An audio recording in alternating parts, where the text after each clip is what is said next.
got so much more.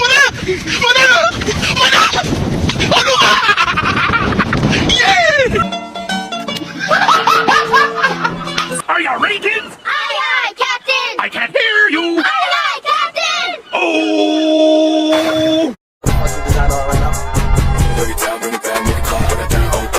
Halo semuanya, kami dari kelompok 3 Komunikasi Internasional semester 3 kelas A Ilmu Komunikasi Undana di sini akan menjelaskan terkait paradigma ekonomi politik kritis.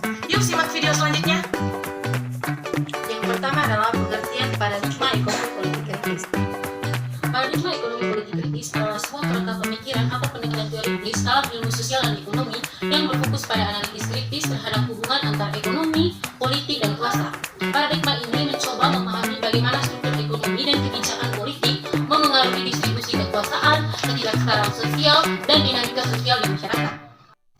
Poin penting dalam paradigma ekonomi politik yaitu yang pertama, kritik terhadap struktur dominan, menekankan kritik terhadap struktur dominan dalam masyarakat, terutama dalam konteks kapitalisme, melibatkan analisis ketidaksetaraan ekonomi, kelas sosial, dan konflik kepentingan antara kelompok-kelompok yang berbeda. Yang kedua adalah pengaruh ekonomi terhadap politik, memahami bahwa faktor ekonomi memainkan peran penting dalam membentuk kebijakan politik dan pengambilan keputusan politik. Selanjutnya adalah kritik terhadap media dan kepemilikan media.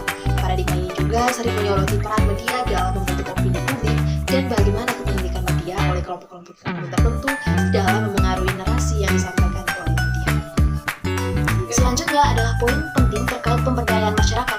Paradigma ini sering mendukung upaya untuk memberdayakan masyarakat dan kelompok yang lebih lemah dalam masyarakat dengan tujuan untuk mengurangi ketidaksetaraan dan ketidakadilan sosial.